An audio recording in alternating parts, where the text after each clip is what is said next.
দেশের উত্তর পশ্চিম বঙ্গোপসাগরে একটি লঘুচাপ সৃষ্টির সম্ভাবনা রয়েছে বলে জানিয়েছে আবহাওয়া অধিদপ্তর।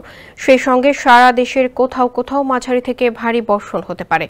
পূর্বাভাসে বলা হয়, মৌসুমী বায়ুর অক্ষের বর্ধিতাংশ রাজস্থান, উত্তরপ্রদেশ, মধ্যপ্রদেশ, বিহার, গাঙ্গেয় পশ্চিমবঙ্গ হয়ে বাংলাদেশের দক্ষিণাঞ্চল হয়ে আসাম পর্যন্ত বিস্তৃত রয়েছে। বর্তমানে মৌসুমী বায়ু বাংলাদেশের উপর কম সক্রিয় এবং উত্তর বঙ্গোপসাগরে মাঝারি অবস্থায় রয়েছে।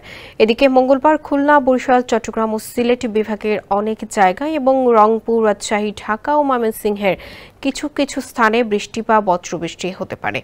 বুধবার রংপুর, খুলনা, বরিশাল, চট্টগ্রাম ও সিলেটের অনেক জায়গায় এবং রাজশাহী, ঢাকা ও ময়মনসিংহের কিছু এলাকায় বৃষ্টি হতে পারে।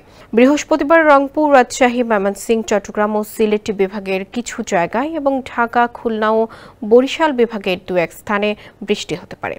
শুক্রবার রংপুর, ময়মনসিংহ, চট্টগ্রাম ও সিলেটের কিছু জায়গায় এবং রাজশাহী, ঢাকা, খুলনা ও বরিশালের দু-এক স্থানে বৃষ্টি হতে পারে। কোথাও কোথাও মাঝারি থেকে ভারী বর্ষণ হতে পারে। এদিন দেশের তাপমাত্রা সামান্য বাড়তে পারে।